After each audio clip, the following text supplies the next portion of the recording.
مثل الذين اتخذوا من دون الله أولياء كمثل العنكبوت اتخذت بيتا وإن أوهن البيوت لبيت العنكبوت لو كانوا يعلمون. نحمده ونصلي على رسوله الكريم اما بعد فاعوذ باللہ من الشیطان الرجیم بسم اللہ الرحمن الرحیم رب اشرح لی صدری ویسر لی امری واحلل عقدۃ من لسانی یفقہوا قولی. 21واں پارہ. اتل ما اوحی الیک من الکتاب واقم الصلاۃ ان الصلاۃ تنہی عن الفحشاء والمنکر وَلَذِكْرُ اللَّهِ أَكْبَرُ وَاللَّهُ يَعْلَمُ مَا تَصْنَعُونَ. اتلو پڑھیے، تلاوت کیجیے، پڑھ کر سنائیے. کیا؟ ما جو بھی، اوحیا وحی کیا جاتا ہے، الیکا آپ کی طرف، یعنی رسول اللہ صلی اللہ علیہ وسلم کی طرف، من الکتابی کتاب میں سے، یعنی قرآن کریم میں سے، جو بھی اللہ تعالیٰ کی طرف سے آپ کے پاس آ رہا ہے آپ اسے دوسروں کو سنائیے. اور کیا کیجیے؟ وَأَقِمِ الصَّلَاةَ اور نماز قائم کیجیے.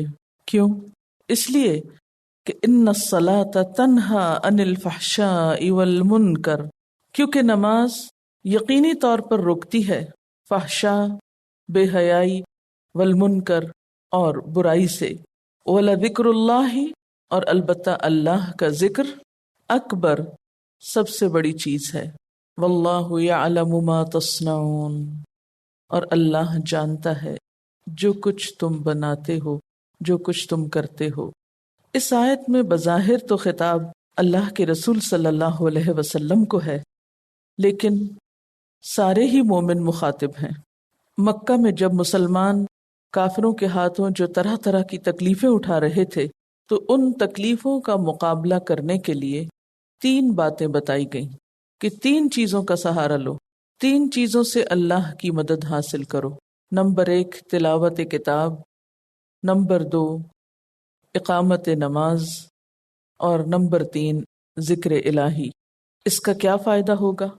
تلاوت قرآن کا سب سے بڑا فائدہ یہ ہوتا ہے کہ اس سے انسان کا دل مضبوط ہوتا ہے، انسان کا غم دور ہوتا ہے.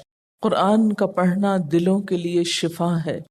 قرآن پڑھنے سے، سننے سے انسان کے اندر صبر اور برداشت کی قوت پیدا ہوتی ہے.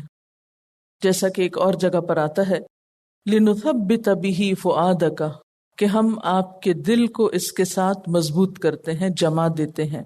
پھر اسی طرح انسان جب تک تلاوت کرتا رہتا ہے اس وقت تک وہ اللہ کی خاص رحمت کے سائے میں ہوتا ہے، کیونکہ اللہ تعالیٰ کا وعدہ ہے فَاذْكُرُونِي أَذْكُرْكُمْ، تم میرا ذکر کرو، مجھے یاد کرو، میں تمہیں یاد کروں گا. اور بندے کے لب جب تک اللہ کے ذکر میں ہلتے رہتے ہیں اللہ تعالیٰ بندے کے ساتھ ہوتا ہے. پھر اسی طرح جو شخص تلاوت کرتا ہے اس کے اندر نیکیوں کی طرف بڑھنے کا، اللہ تعالیٰ کے قریب ہونے کا ایک شوق پیدا ہوتا ہے.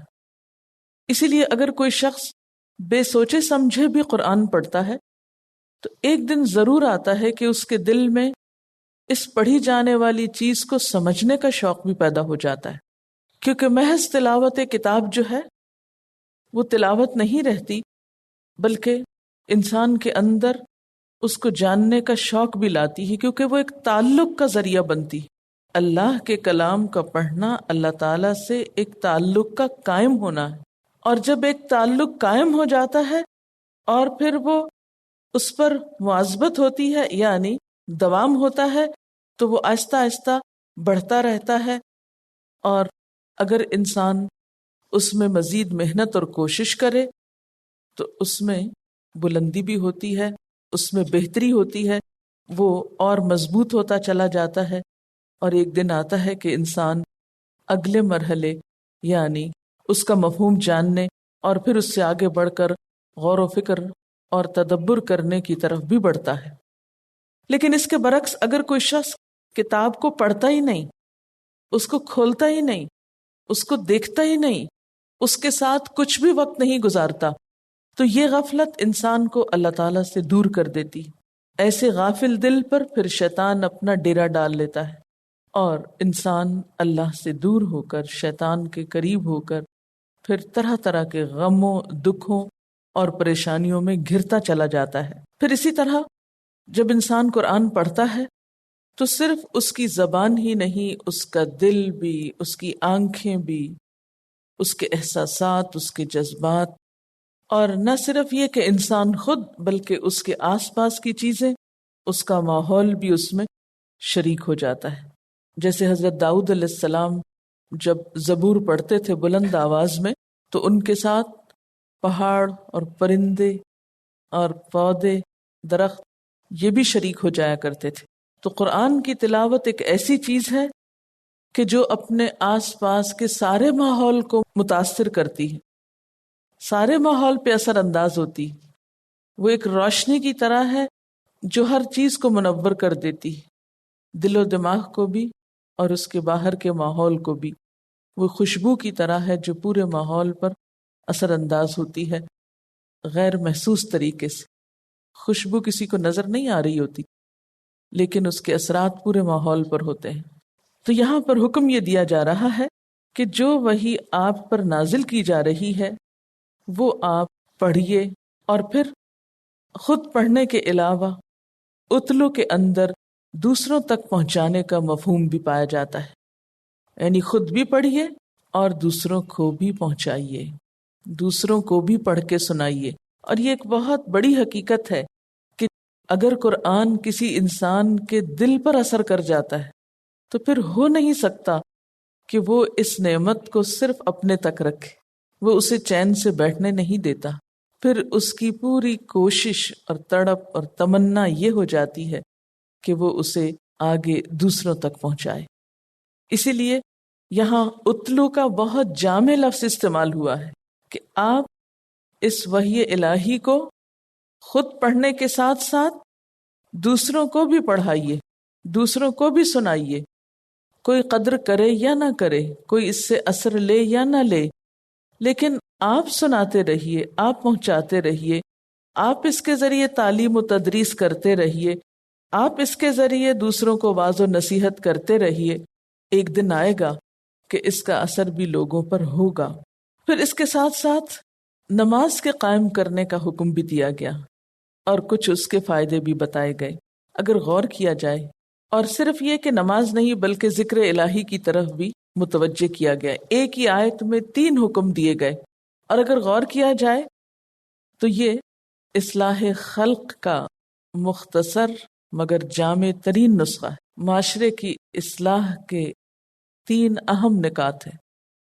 اگر آپ اپنے بچوں کے اندر یہ 3 عادات پیدا کر سکیں، نمبر 1 قرآن کی تلاوت، نمبر 2 نماز کی پابندی، نمبر 3 ذکر کی عادت، آپ اپنے گھرانے کے اندر، اپنے معاشرے کے، اپنے ہمسایوں کے اندر، اپنے خاندان میں، اپنے معاشرے میں اگر یہ 3 چیزیں لانے میں کامیاب ہو جائیں تو معاشرے سے بگاڑ ختم ہو جائے گا۔ اگر تلاوت کی عادت ہو جائے، نماز قائم ہو جائے اور انسان کی زبان اللہ کے ذکر سے معمور رہے تو دلوں میں سکون بھی ہوگا، ایک دوسرے سے بھی انسان سکون پائے گا، اور معاشرے میں ایک خوشی اور اطمینان کی فضا پیدا ہو جائے گی۔ اسی لیے اتل ما اوحی الیک من الکتاب، اس کے فوراً بعد وَأَقِمِ الصَّلَاةَ، اور نماز قائم کرو۔ اور قائم کرنے کا معنی آپ سب جانتے ہیں کہ اس کے پورے آداب، شرائط اور ارکان کے ساتھ، نماز پڑھنے کا نہیں، قائم کرنے کا حکم دیا جا رہا ہے، کیونکہ جو شخص نماز کو قائم کرتا ہے، اور قائم کوئی چیز کب ہوتی ہے، کھڑی کوئی چیز کب ہوتی ہے، جب اس میں اعتدال ہوتا ہے، بیلنس ہوتا ہے۔ کیونکہ کوئی بھی چیز جس کے اندر بیلنس نہ ہو، ایک طرف کو جھکی ہوئی ہو اور دوسری طرف سے اٹھی ہوئی ہو، وہ کھڑی نہیں ہو سکتی۔ آپ کسی بھی چیز کو، خواہ وہ معمولی سے معمولی چیز ہی ہو، اگر اس کے اندر ایک بیلنس ہے یا وہ ایک یعنی وہ اسموتھ ہے تو آپ دیکھیں گے کہ وہ کھڑی ہو جائے گی، اور اگر کوئی حصہ اونچا نیچا ہے تو کھڑی نہیں ہو سکے گی۔ تو نماز اسی وقت کھڑی ہوتی ہے جب اس کی شرائط پوری ہوتی ہیں۔ وہ شرائط کیا ہیں جو نماز کو قائم کرتی ہیں؟ اس میں جب ہم نے خاشعون کی بات پڑھی تھی تو اس وقت ہم نے وہ تمام چیزیں تفصیل سے پڑھی تھی، یہاں صرف ان کا ذکر کر دینا ہی کافی ہے۔ نمبر 1 اخلاص، کہ نماز اللہ کے لیے ہو، دکھاوے کی نہ ہو۔ نمبر 2 طہارت قلب، جب نماز پڑھی جا رہی ہو تو دل سب کے خیال سے خالی کرنے کی کوشش کی جائے۔ نمبر 3 مقررہ وقت پہ نماز پڑھی جائے۔ نمبر 4 ارکان صلاۃ میں اعتدال ہو، ٹھہر ٹھہر کے پڑھی جائے، جلد بازی نہ ہو نماز میں۔ اسی طرح نمبر 5 خشوع و خضوع۔ نمبر 6 دوام، ایک ہے مقررہ وقت پہ نماز پڑھنا جو پیچھے گزر چکا، اور یہاں نمبر 6 میں یعنی الذین هم علی صلاتہم دائمون والی بات، دوام نماز۔ نمبر 7 رزق حلال کا اہتمام، کیونکہ دعائیں قبول نہیں ہوتی رزق حرام کے ساتھ، اور انسان طہارت و نظافت کا خیال بھی رکھے، انسان پرسکون ہو، سجدے کی جگہ کی طرف متوجہ ہو۔ تو یہ تمام چیزیں انسان کے اندر ایک خاص قسم کی شخصیت پیدا کرتی، ایک خاص قسم کا اخلاق پیدا کرتی ہیں۔ اقم الصلاۃ، کیونکہ فائدہ یہ ہے کہ ان الصلاۃ تنہی عن الفحشاء والمنکر، یقینی طور پر نماز بے حیائی اور برائی سے روکتی ہے۔ 2 چیزوں کا ذکر ہے، ایک ہے فحشاء اور دوسرے ہے منکر۔ فحشاء کیا ہے؟ ہر ایسا قول اور فعل جس کی برائی کھلی ہو، اتنی واضح ہو کہ ہر عقل والا انسان خواہ وہ مسلمان ہو یا کافر اس کو سمجھ جائے، جیسے زنا ہے، قتل ہے، چوری، ڈاکہ، یہ تمام کام فحشاء میں آتے ہیں، یعنی کھلی برائیاں جن کے برا ہونے پر اتفاق ہے لوگوں کا، اس میں مسلمان اور کافر ہونے کی بھی شرط نہیں، اسے ہر زمانے میں برا ہی سمجھا گیا۔ اور دوسری چیز ہے منکر، اور منکر سے مراد جس چیز کا انکار کیا جائے، یعنی عام اخلاقی برائیاں۔ اگر دیکھا جائے تو فحشاء اور منکر معاشرے کی تمام خرابیوں کا احاطہ کر لیتی ہیں۔ اگر ایک انسان نماز کی ایسی پابندی کرتا ہے کہ جس سے وہ فحشاء اور منکر سے بچتا ہے، اور پھر ہر مسلمان اس کی پابندی کرتا ہے، تو مجموعی طور پر کیا ماحول سامنے آئے گا کہ پورے معاشرے کے اندر سے فحشاء اور منکر ختم ہو جائے گی۔ فحشاء میں عموماً شہوانی جذبات پائے جاتے ہیں، یعنی ایسی برائیاں جن کی بنیاد شہوانی جذبات کی بے اعتدالی پر مبنی ہوتی یا ان کے انحراف کی وجہ سے وجود میں آتی، اور پھر آہستہ آہستہ ایک انسان سے دوسرے، دوسرے سے تیسرے تک پھیلتے ہوئے پورے معاشرے کو بے حیا بنا دیتی ہیں، حتیٰ کہ انسانوں سے بے حیائی کا احساس بھی ختم ہو جاتا ہے۔ اسی صورت کے اندر آپ نے قوم لوط کا واقعہ پڑھا، ان کے بارے میں اللہ تعالیٰ نے فرمایا تھا کہ اتأتون الفاحشۃ، کیا تم کھلی بے حیائی کا، کھلی برائی کا ارتکاب کرتے ہو؟ تو ہم دیکھتے ہیں کہ اس معاشرے کے اندر فاحشہ یا فحشاء نے ہر طرح کی برائیوں کو جنم دیا تھا، پھر کیونکہ یہ برائی پھر ایک نہیں رہتی، اس سے ایک چین چلتی ہے اور برائیوں کی۔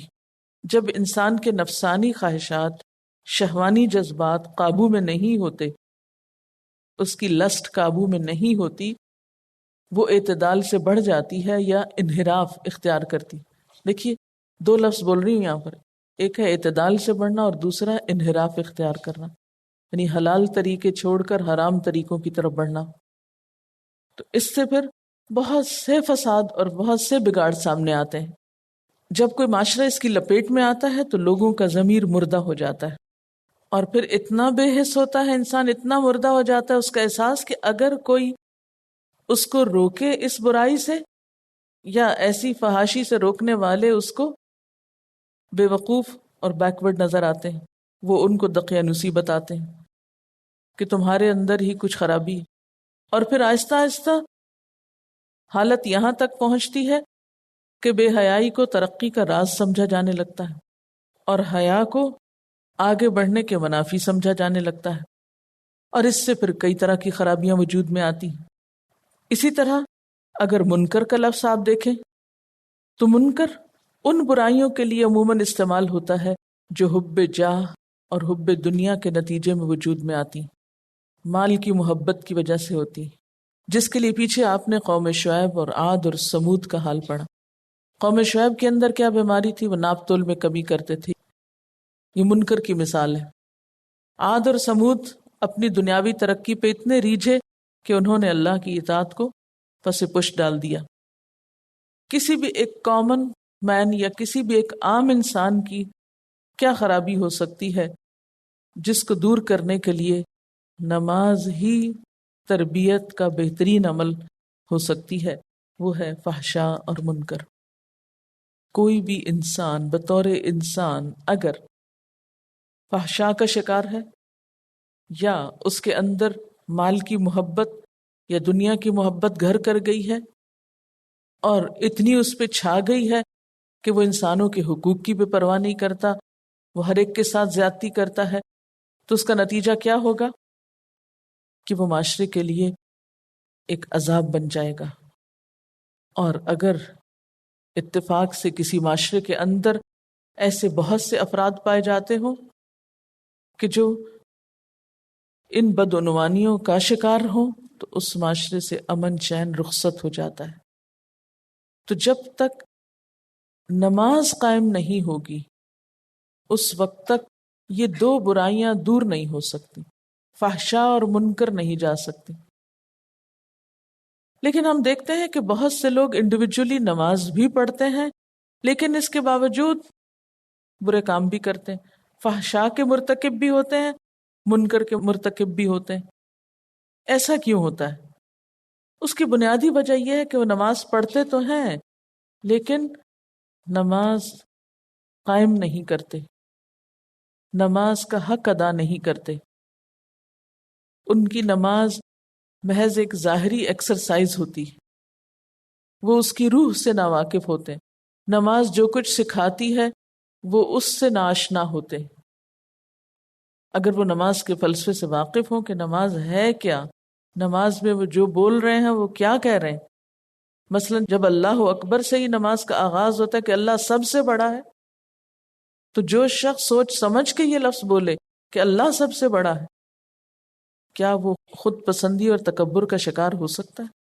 نہیں۔ لیکن ہم چونکہ بے سوچے سمجھے یہ سب کچھ بولتے رہتے ہیں، اس لیے نماز ہماری کہنے کو تو نماز ہے لیکن حقیقت میں نماز ہے۔ جب ہم کہتے ہیں ایاک نعبد و ایاک نستعین، کیا پھر ایسا کہنے والے کے اندر شرک کی کوئی چیز باقی رہ سکتی؟ نہیں۔ لیکن ہم بے سوچے سمجھے کہتے ہیں، اس لیے غیروں سے مدد مانگتے رہتے ہیں۔ جب ہم کہتے ہیں اہدنا الصراط المستقیم، سوچ سمجھ کے جو شخص ایسا کہے پھر وہ برائی کے رستوں اور بھٹکنے والے رستوں پر جانے کا شوق رکھ سکتا ہے؟ نہیں، وہ ان سے نفرت کرتا ہے۔ اگر انسان ہونے کے ناطے انسانی کمزوری کے تحت کہیں ادھر ادھر پھسلتا بھی ہے تو فوراً سنبھلنے کی کوشش بھی کرتا ہے، پھسلتا ہی نہیں چلا جاتا۔ نماز کے اندر تو وہ صلاحیت موجود ہے لیکن نماز تو ہو۔ مثلا ہم کہتے ہیں کہ فلاں دوا اس قسم کے مریض کو شفا دیتی ہے، اس کے علاج کے لیے فلاں دوا فائدہ مند ہوگی، لیکن بہت دفعہ ہم دیکھتے ہیں کہ وہ دوا مریض کو فائدہ دینے کی بجائے الٹا نقصان دیتی یا کوئی اثر ہی نہیں کرتی، حالانکہ وہی دوا اس قسم کے دوسرے مریض کو دوسرے ڈاکٹرز کے طریقے سے فائدہ دے رہی ہوتی۔ تو اس کی وجہ کیا ہوتی؟ اس لیے کہ دوا کھانے میں دو چیزیں بڑی اہم ہوتی ہیں، ایک اس کی صحیح ڈوز کا تعین کہ ایک مثلاً گولی کھانی یا دو کھانی، اور دوسرا یہ کہ اس کا وقفہ کتنا ہوگا، کتنے وقت کے بعد دوبارہ اس دوا کو لینا۔ مثلاً اینٹی بایوٹک میں آپ جہاں ڈوز دیکھی جاتی ہے وہاں یہ بھی دیکھا جاتا ہے کہ کتنے گھنٹے بعد اس کو دہرانا ہے۔ اگر آپ اس کو پابندی سے نہیں لیتے، حتیٰ کہ اگر رات کو بھی لینا ہے تو الارم لگا کے آپ کو جاگ کے نیند توڑ کے دوا لینی پڑتی ہے، جب جا کر آپ کو فائدہ دیتی۔ اور اگر آپ اپنی مرضی سے لینا شروع کر دیں، آپ ٹائم مس کر دیں، قضا کر دیں یا لیٹ کر دیں، تو اینٹی بایوٹک کا کورس آپ کے لیے بے فائدہ ہوگا۔ اگر کوئی شخص چاہتا ہے کہ نماز کا حقیقی فائدہ اس کو حاصل ہو تو پھر اسے وہ شرائط پوری کرنی ہوں گی جن سے نماز فائدہ مند ہوتی ہے۔ پھر اس کا ایک معنی یہ بھی کیا گیا ہے ان الصلاۃ تنہا عن الفحشاء والمنکر کا، کہ نماز تو روکتی ہے، وہ منع کرتی ہے، لیکن کتنے لوگ ہیں جو منع ہوتے ہیں؟ مثلا قرآن روکتا ہے انسان کو بہت سی برائیوں سے، لیکن بہت سے لوگ قرآن پڑھتے ہیں، تلاوت کرتے ہیں، لیکن برائیوں سے نہیں رکتے۔ تو اس لیے یہ اعتراض بے معنی ہے کہ ایک شخص نماز پڑھتا ہے لیکن پھر بھی برائی کرتا ہے، تو اس میں نماز کا کوئی قصور ہے؟ نہیں، نماز کا قصور نہیں ہے۔ اصل مشکل یہ ہے کہ دوا کھانے کے ساتھ پرہیز نہیں ہو رہا۔ بہت سے لوگ دوا کھاتے ہیں لیکن پرہیز نہیں کرتے، تو دوا بیچاری کیا کرے؟ ایک شخص جو شوگر کا مریض ہے وہ انسولین بھی لیتا رہے، سویرے شام لے، لیکن ساتھ بے اعتدالی سے میٹھا کھائے، تو انسولین بیچاری کیا کرے؟ تو ہم بعض اوقات نماز تو پڑھتے ہیں لیکن نماز جن چیزوں سے روکتی ہے ان سے رکتے نہیں، لہٰذا نماز پڑھی نہ پڑھی برابر ہونے لگتی۔ تیسری چیز جس کا یہاں پر ذکر ہے وہ کیا ہے؟ وَلَذِكْرُ اللَّهِ أَكْبَرُ، البتہ اللہ کا ذکر بہت بڑی چیز ہے۔ اس کے کئی معنی ہو سکتے ہیں۔ نمبر ایک یہ کہ تمام عبادات کی روح رواں ذکر ہے۔ عبادت مکمل نہیں ہوتی جب تک اس میں ذکر نہیں ہوتا۔ پھر یہ کہ ہر عبادت کا لطف اسی وقت ہے جب اس میں اللہ کی یاد ہو۔ اگر انسان غفلت سے کوئی عبادت کر رہا ہے، مثلا روزہ رکھ کے تو غافل پڑا ہے، سو رہا ہے، نماز پڑھ رہا ہے تو غفلت سے، حج کر رہا ہے تو غفلت سے، بس گھومنے پھرنے سے سروکار ہے، وہاں اور کسی کام سے دلچسپی نہیں۔ اسی طرح باقی امور بھی، جو بھی کوئی اچھا نیکی کا کام کرتا ہے اس میں غفلت کا شکار ہے، تو ایسے شخص کا نیک کام زیادہ افیکٹو نہیں ہوتا جب تک کہ اس میں اللہ کا ذکر شامل نہ ہو۔ اللہ تعالیٰ کے ذکر اور باقی عبادات کا باہمی تعلق کیا ہے؟ آپ یوں ہی سمجھیں جیسے سالن میں گرم مسالہ، یعنی سالن تو پک جاتا ہے لیکن اگر آپ اس پہ گرم مسالہ کے چھڑکاؤ کرتے ہیں تو اس سے کیا ہوتا ہے؟ اس کا لطف ہی کچھ اور ہو جاتا ہے۔ وَلَذِكْرُ اللَّهِ أَكْبَرُ، یعنی تلاوت قرآن صرف اپنے وقت پر ہی نہیں یا کسی خاص موقع پر ہی نہیں کہ نیا گھر لیا تو قرآن خوانی کر لی یا کسی خاص جگہ پر پڑھ لیا اور اس کے بعد بالکل غفلت۔ اسی طرح اللہ کا ذکر صرف نماز میں ہی نہیں بلکہ اس کے علاوہ بھی۔ تو مفہوم کیا ہوا کہ اللہ کو عبادات میں اور عبادات کے علاوہ یاد کرتے رہنا یہ سب سے بڑا کام ہے، سب سے بڑا امتحان ہے۔ اور جب تک انسان اللہ کو یاد کرتا ہے تو فحشاء اور منکر سے بچا رہتا ہے۔ یہ نہیں ہو سکتا کہ ایک شخص جھوٹ بول رہا ہو اور اللہ کو یاد کر رہا ہو دل ہی دل میں، یا ایک شخص کسی کے ساتھ لڑائی جھگڑا کر رہا ہو، زنا کر رہا ہو اور وہ اللہ کو یاد کر رہا ہو، یا قتل و غارت کر رہا ہو اور وہ اللہ کا ذکر بھی کر رہا ہو ساتھ۔ انسان لازماً اس وقت بھول جاتا ہے، جیسے حدیث میں آتا ہے نا کہ جب ایک انسان زنا کرتا ہے تو اس وقت اس کا ایمان اس کے اندر سے نکل جاتا ہے۔ اسی طرح اور بھی جو کھلی کھلی برائیاں ہیں، منکر ہیں، ان میں عموماً کیا ہوتا ہے کہ انسان اللہ تعالیٰ کو حقیقی معنوں میں یاد نہیں کرتا۔ اچھا، اللہ تعالیٰ کو یاد کرنا بھی دو طرح کا ہوتا ہے نا، ایک شعور کی سطح پر ہوتا ہے اور ایک صرف زبانی کلامی ورد ہوتا ہے۔ تو جب تک صرف زبان شریک ہوتی ہے ذکر میں تو وہ ذکر ادھورا ہے، وہ ذکر بھی افیکٹو نہیں۔ آپ دیکھیں مثلاً آپ کسی انسان کو صرف زبان سے یاد کرتے ہیں، مثلاً وہ آپ کو نظر آ گیا تو آپ نے کہا ہاں میں آپ کو یاد کر رہی تھی، تو یہ تو صرف زبانی لفظ ہے نا۔ اور ایک یہ ہے کہ آپ کسی کو صرف زبان سے نہیں دل سے بھی یاد کرتے ہیں، تو اس کا اثر کچھ اور ہوگا۔ اللہ تعالیٰ کو اگر کوئی شخص صرف ایک وظیفے کے طور پہ یاد کرتا ہے اپنے کسی مطلب مقصد کے وقت، اور صرف ایک ورد کے طور پر چند لفظ بولتا ہے، تو وہ مراد نہیں ہے یہاں۔ ذکر سے مراد یہاں دل اور زبان اور پورے احساسات کا باہم شریک ہونا ہے اس عمل میں۔ جس انسان کے دل میں اللہ کی یاد ہوتی ہے نا تو قدرتی طور پر پھر دنیا کی محبت نکلنے لگتی ہے، طمع حرص ختم ہونے لگتی، اللہ پہ بھروسہ بڑھنے لگتا ہے، توکل آتا ہے، صبر آتا ہے انسان کے اندر، اعلیٰ صفات پیدا ہوتی ہیں. صرف انسان ظاہری برائیوں سے ہی نہیں، باطنی برائیوں سے بھی بچتا ہے. اور اس طرح جب ایک فرد کے قلب کی اصلاح ہوتی ہے تو اسی پر معاشرے کی اصلاح کا انحصار ہوتا ہے. اور یہ جو جملہ ہے نا، واللہ یعلم ما تصنعون، اور اللہ خوب جانتا ہے جو کچھ بھی تم کرتے رہتے ہو، یعنی تم کیسی تلاوت کرتے ہو یا تلاوت چھوڑ کر اور کیا کرتے ہو، نماز کیسی پڑھتے ہو، ذکر کس قسم کا کرتے ہو، اور یہ کہ تمہاری نماز تم کو فحشاء اور منکر سے روکتی ہے یا نہیں، یہ سب کچھ اس کے علم میں ہے.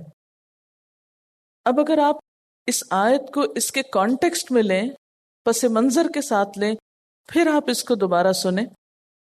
کانٹیکسٹ کیا ہے کہ مسلمان ستائے جا رہے ہیں، پریشان حال ہیں، تکلیفوں میں ہیں. ان کو کہا جا رہا ہے کہ اللہ کی مدد چاہیے تو یہ 3 کام کرو. اس چیز کو ذہن میں رکھیے اور اپنے اوپر لائیے. اب آپ کو تو کوئی مشکل نہیں ہوتی دین کے رستے میں، کوئی پریشانی، کوئی مسئلہ، کوئی غم، کوئی دکھ، اللہ کی خاطر. ایک تو نا دنیا کے غم، دنیا کے غم تو ہر ایک کو لاحق ہوتے ہیں، کیونکہ دنیا سے محبت جو ہے، اصل میں غم پھوٹتا ہے محبت سے. ٹھیک ہے، جب دنیا سے محبت ہوتی ہے اور جتنی زیادہ ہوتی ہے اتنے ہی غم زیادہ ہو جاتے ہیں. جتنی دنیا ہم پھیلا دیتے ہیں اتنے ہی غم پھیل جاتے ہیں، اور جس کی دنیا جتنی قلیل ہوتی ہے یا اس کی طرف جس کی توجہ کم ہوتی اتنا ہی اس کو غم بھی دنیا کا کم ہوتا ہے. تو ہم میں سے ہر شخص دنیاوی غموں کا شکار تو لازمن ہے، لیکن وہ غم اور ہوتے ہیں. کون سے؟ جو اللہ کے دین کے راستے میں انسانوں کو لاحق ہوتے ہیں. وہ پریشانیاں اور دکھ اور تکلیفیں اور آزمائشیں کچھ اور ہوتی.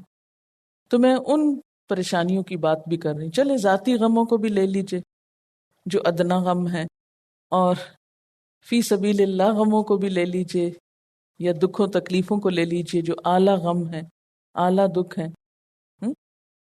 اب اپنے آپ سے پوچھئے کہ جب کوئی تکلیف آتی ہے، جب کوئی پریشانی آتی، تو آپ کے پاس حل کیا ہوتا ہے؟ آپ اس کو کس طرح حل کرتے ہیں؟ اس کے لیے کیا نسخہ ہے آپ کے پاس؟ کیا یہی کرتے ہیں جو حکم مل رہا ہے آپ کو؟ کوئی غم، کوئی ڈپریشن ہو، بلند آواز سے تلاوت شروع کر دیں، تھوڑی دیر کے بعد ختم ہو جائے گا. نبی صلی اللہ علیہ وسلم کا طریقہ کیا تھا؟ اذا حزبہ امر فزع الی الصلاۃ. کوئی بھی اہم کام پیش آتا، کوئی مشکل پیش آتی، واستعینوا بالصبر والصلاۃ، صبر اور نماز کے ساتھ مدد لیتے، فوراً نماز کی طرف لپکتے. اور بہت سی تکلیفیں ذاتی زندگیوں میں لوگوں کی فحشاء اور منکر کی وجہ سے آتی ہیں، گناہوں کے وبال سے آتی ہیں. اس کا علاج بھی اللہ سے معافی مانگنے میں ہے، توبہ کرنے میں. اور ذکر اللہ، الا بذکر اللہ تطمئن القلوب. سنو، اللہ کے ذکر سے ہی دلوں کو اطمینان ہوتا ہے. تو جس کی زندگی میں یہ 3 چیزیں آ جائیں، وہاں غم کا کیا کام، وہاں ڈپریشن کس لیے. لیکن مشکل یہ ہوتی ہے کہ جب انسان پہ ایسی کیفیت آتی ہے تو اس وقت یہ بات بھول جاتی ہے کہ یہ 3 طریقے اختیار کرنے. تو مکہ کے وہ مسلمان جنہیں جسمانی اذیتیں بھی دی جا رہی تھیں، جن کے اوپر زندگی تنگ کی جا رہی تھی، سعد بن ابی وقاص کا قصہ یاد کر لیجئے، مصعب بن عمیر رضی اللہ تعالی عنہما کی کہانی دہرا لیجئے، اور اس جیسے بہت سے واقعات کہ جب انسان اللہ کے راستے میں نکلے اور ایسی مصیبتیں آنے لگیں تو 3 چیزوں کو پکڑ لیں. اللہ کی کتاب تھام لیں، سجدوں کی کثرت کر دیں، اور ذکر سے زبان کو تر رکھیں، اٹھتے بیٹھتے چلتے پھرتے. وآخر دعوانا ان الحمد للہ رب العالمین. سبحانک اللہم وبحمدک، اشہد ان لا الہ الا انت، استغفرک واتوب الیک. والسلام علیکم ورحمۃ اللہ وبرکاتہ.